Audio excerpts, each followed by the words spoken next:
Kingsdown is one of my favourite venues in Kent, but one which I hadn't visited for a few years. I used to come here for the bass fishing in late summer and early autumn, and codling in the winter. This session's in late October, and I'm fishing the groins at Boundary Road. I'm only fishing over high water, and I'm not targeting any species in particular. My chosen rigs are for distance work, and though I'm not expecting any soles, that rig is for anything that swims, no matter what size, and the loop rig is for slightly bigger fish, most likely dogfish, but possibly bass, although I'd rather be fishing for those at range at low water. You can also catch bass very close in on live baits, but I won't be trying that this session. The map gives the regional setting before zooming in on this part of Kent's east coast. Facing east-northeast is a good place to go if you like the wind from behind, and many will be familiar with the well-known venues nearby.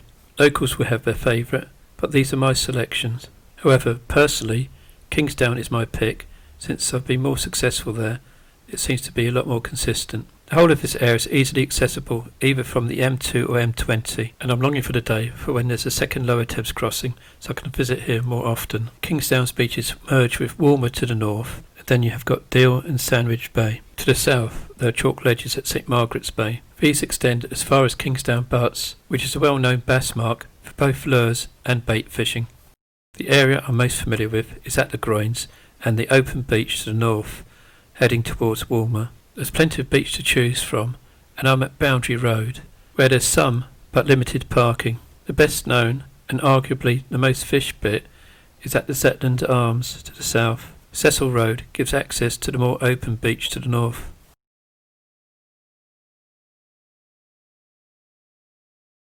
Today the water is very coloured, and there's a slight side wind, but that's cut out by the steep shingle and that tall groin to my right. I had forgotten about how steep the shingle is, and I've set up a bit too close to the water's edge, which means I'm going to have to move my gear up fairly soon since the tide is coming in quite quickly. There can be quite a strong tidal run here, so I've waited to see what's happening to my line before casting out my second rod. I like to use Gemini short wired leads here, and because of a tidal pull, I'm now not sure it was a good idea to use a pyramid impact lead on my short snood clip down rig. At low tide, you're casting to a chalk hard ground, but I didn't think I'd be reaching that today. The hard ground can be snaggy, and with weed growing on it, you don't really want your rigs drifting too much, otherwise you might get caught up in one of those snags, and you may end up having to pull for a break.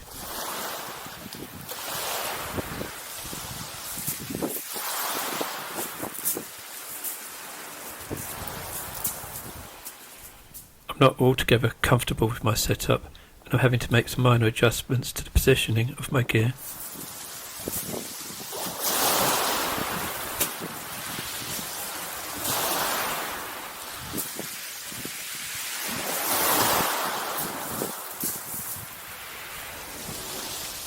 There isn't an excessive amount of weed floating in the water, but there's enough to be making my tips bounce a bit. There's a guy fishing not so far away from me, and I have seen him put in a fair amount of weed, so I'm hoping that's not going to be a problem today. I'm using 20-pound braid, so if a weed is a problem, I might have to scale up to 30-pound. The side wind is not strong enough today for me to be considering using mono, which is just as well since I haven't brought any. Didn't take long to get my first bite. A few small knocks followed by a pull out.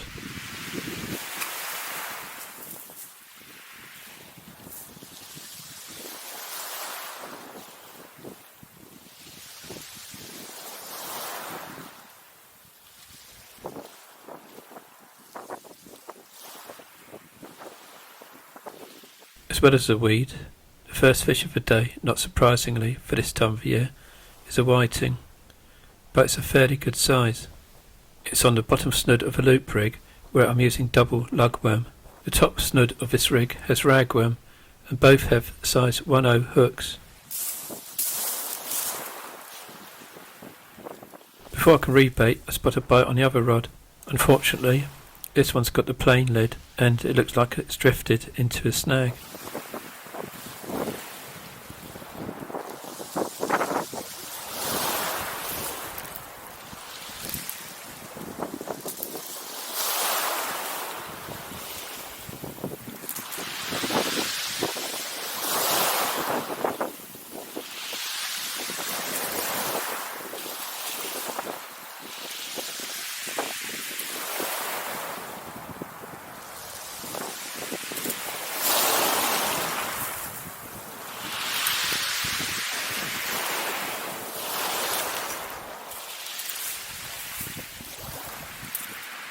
Since it seems solidly stuck, I resign myself to pull for a break.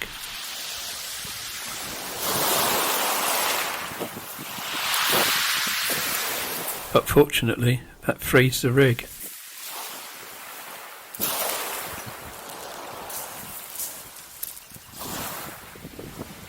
And I feel something on.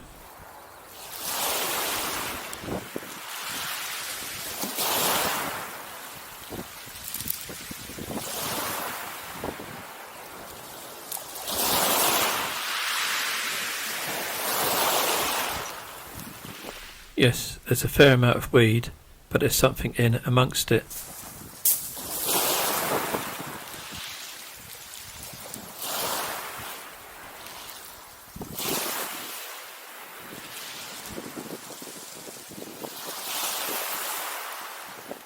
A fairly big pouting on the middle snood, and a fairly big rockling on the bottom one. So in 2 casts I've already got 3 species, and I've got my rigs back intact, which is a bonus. Before I can recast, I've got to move my gear up the shingle. It's a bit more exposed here, so apologies for any wind noise.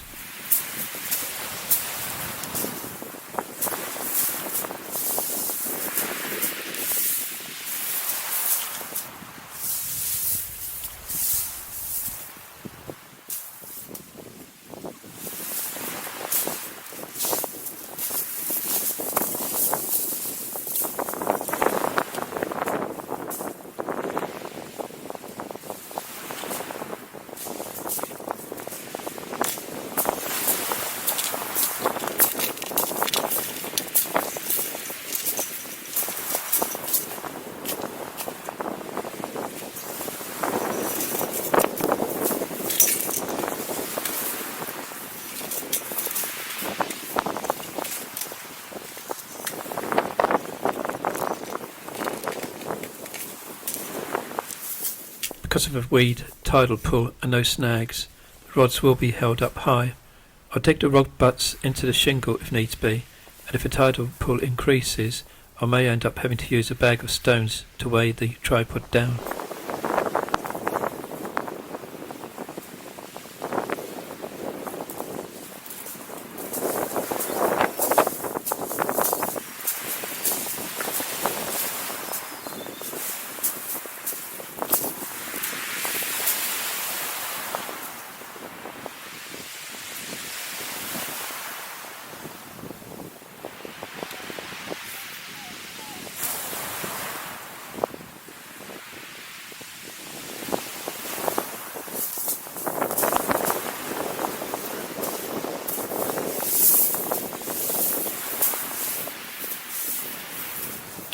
I'm not quite at the top of the shingle, but at least it's not as steep as it was where I was before. That would have made it much more comfortable to fish if it wasn't for the wind.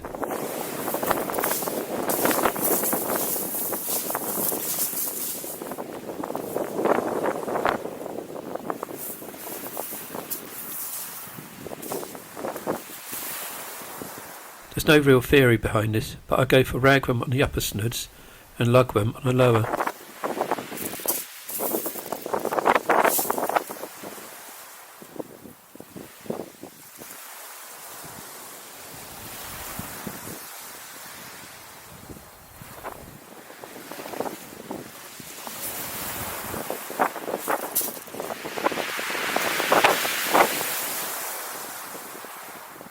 With a 3-hook clip-down rig, I've now changed that impact pyramid lead over to one of those Gemini short wire leads in order to minimise the rig drifting and snagging up again.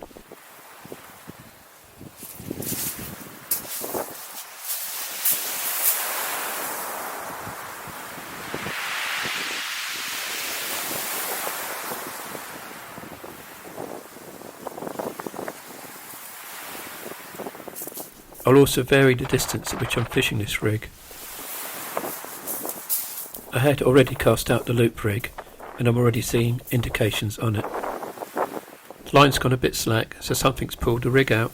I'm not striking, but it's worth checking to see if something's on.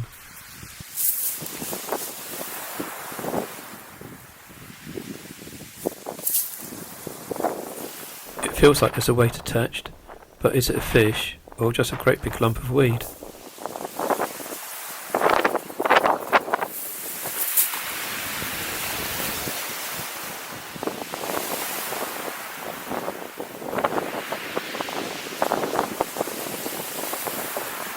Well, it's species number 4, a dogfish.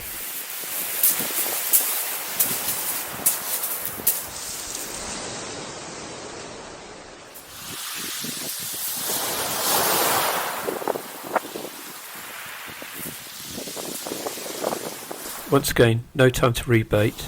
I spot a bite on the other rod, so it looks like this is going to turn into quite a hectic session.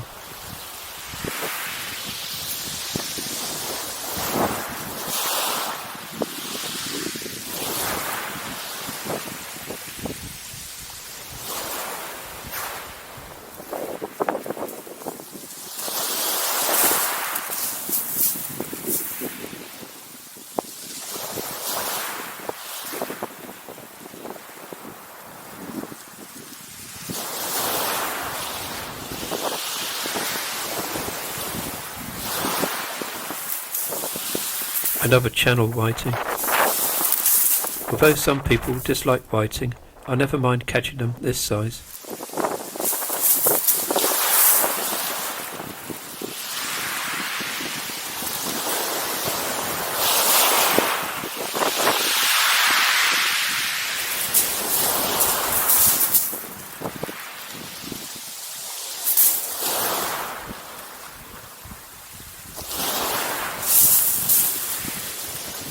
I now decide to just fish with one rod, but have the other rod baited and waiting on standby. The recast short snood rig is back in action straight away.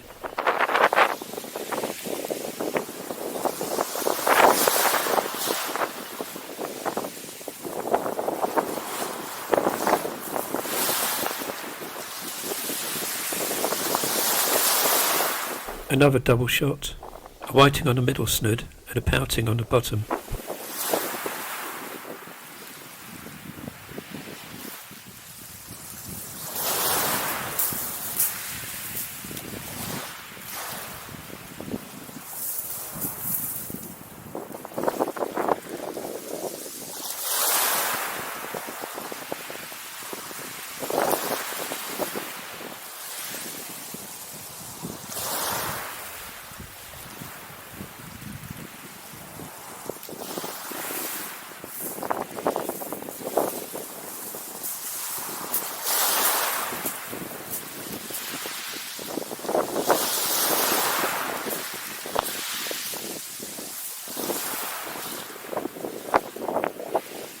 I'm now alternating the rods, so the loop rig is going out.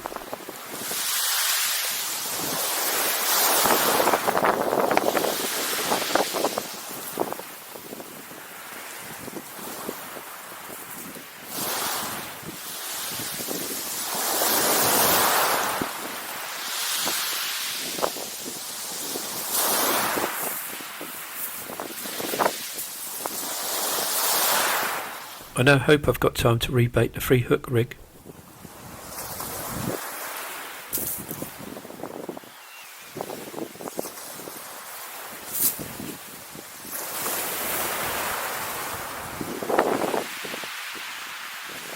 I should really have said 4 hook, since the bottom stud is pennelled with a tiny little size 10 retainer hook above a size 4 Aberdeen.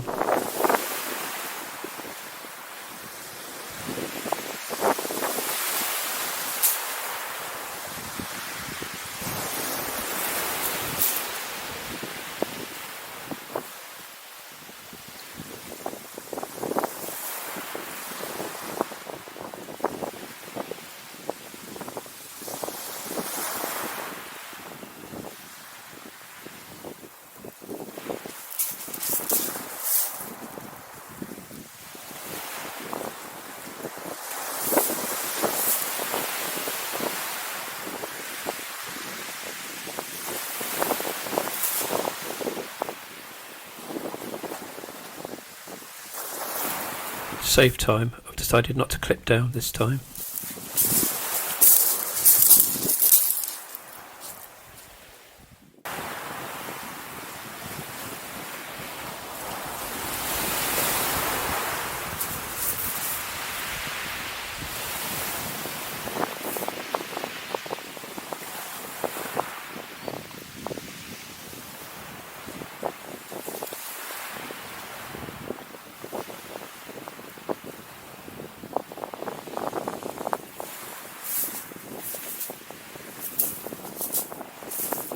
Whichever rig I use is not in the water long before I get a bite. When it's like this, having two rods out at the same time is just a hindrance.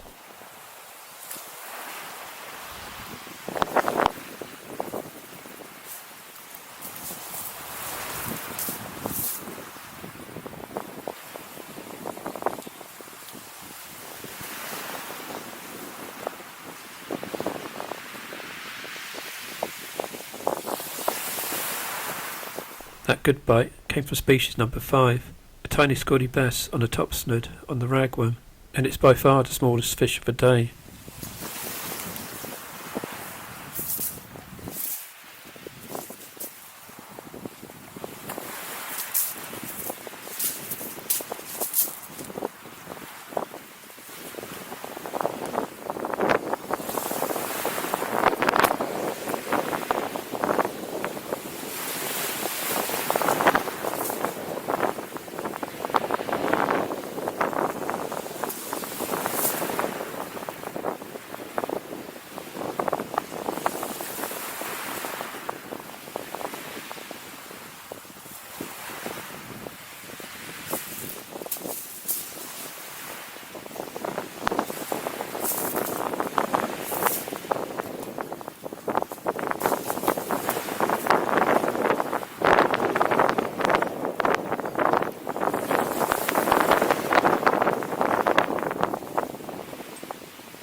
The loop rig is clipped down since I'm trying to fish at range.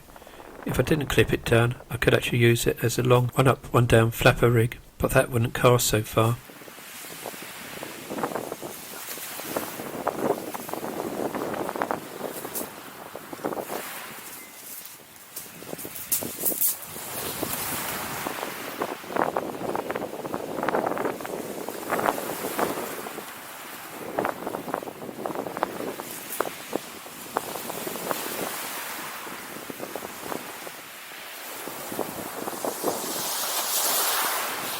That's fortunate. A bite just before a boat's about to cross my line. I'll need to wind this in quite quickly.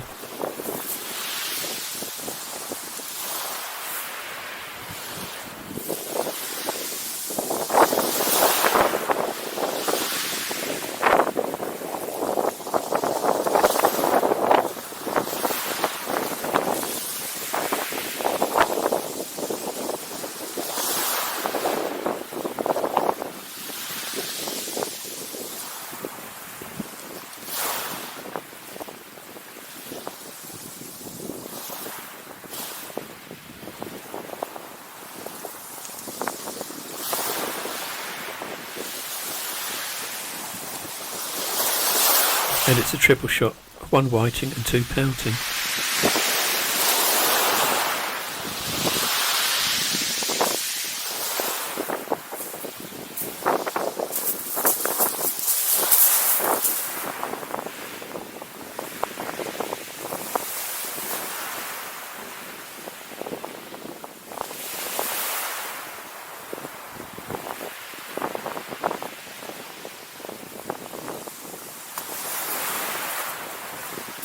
Then the biggest pouting of the day on the loop rig.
Rockling number 2. Again, slightly bigger than average size.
I feel a half decent fish on, but it comes off.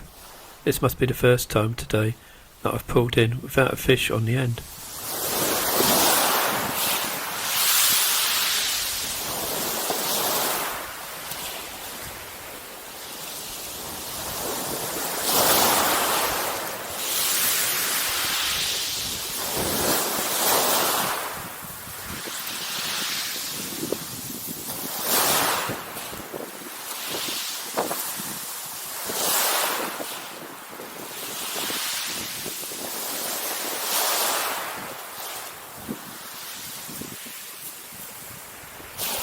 Things slow up at the top of the tide, so I'm back to using 2 rods.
32 fish in about 3 hours, so I'm pretty pleased with this session.